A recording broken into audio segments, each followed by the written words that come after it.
If you're a business owner in today's fast-moving environment and looking for the pace of change to slow down, you're likely to be very disappointed.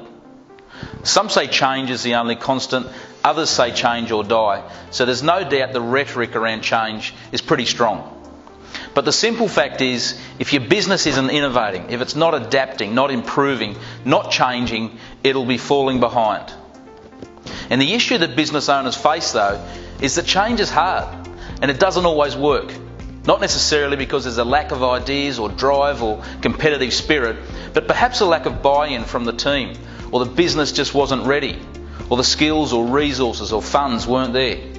So yes, change is hard. In fact, research consistently shows that the probability of change success in whatever project or initiative you undertake is as low as 30%. That means that on average 70% of change projects will fail or not reach completion. So the only way to get around this normally is to go for the trial and error approach. So you give something a shot, if it doesn't work out, just try again or maybe try something else. But what I'd like to introduce today is something that will allow you to be your very own change success consultant. It's called the Change Success Model, and it's a pretty simple methodology to run change projects through, and it will dramatically improve the chances of success. So the model is here on the board, and very broadly we're asking 3 questions. Are you ready for change? Do you have the capability to change? And do you believe in the change? So 3 segments: readiness, capability and beliefs. Now each of these 3 factors has a few sub-factors, 10 all up, and we'll quickly run through them. But before I do, I want to touch on the scoring. So the weighting of readiness is 30%, capability 40% and beliefs is 30%. And then you can see the individual percentages in each sub-segment. So the structure of the model is that each segment will be assessed individually and given a score. The final score is tallied up and you have a success probability score. So to give some context to this, typically high performing organisations average somewhere around 75 to 80%. So let's have a look at what's required for change to succeed. So first up, under readiness, we have leadership support. So what level of support is given and visibly demonstrated by the leadership team within the business? In practical terms, is the boss or the bosses behind the change? So the next is need for change. So do those involved in the change process actually see a quantifiable need for change? Do people understand that there's a gap between where you are now and where you want to be? Then the WIFM factor. What's in it for me? So do the individuals involved see a distinct benefit for themselves within the change? So this will help gain a proper buy-in from those involved. Then the next one is the change process itself.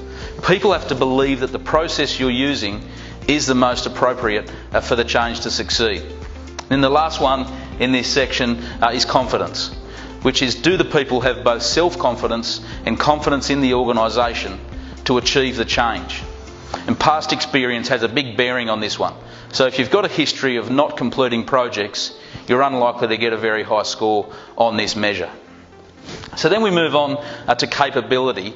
There's just 2 parts to this section: organisational and people. So what capabilities are there, both at the business-wide level, but then also at the individual level of those involved within the change process? So capability, of course, isn't just skills or knowledge, it's time, it's training, resources, cash, etc.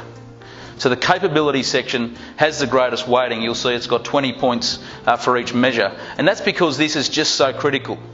So you may be 100% ready for change, but unless you've allocated the appropriate level of resources, it just won't happen.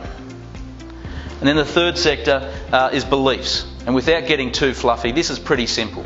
So there's 3 subsectors: that's others, that's attitude, and that's perceived difficulty.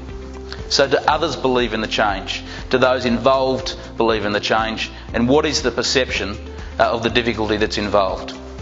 So firstly, on significant others, it's very important that those directly involved in the change, of course it may only be one person, but it's very important that they think that others believe in the change as well. Secondly, do those involved have the attitude necessary for the change? Do they believe in it themselves? And then finally, do they believe that they have what they need to achieve the change? How difficult will it be?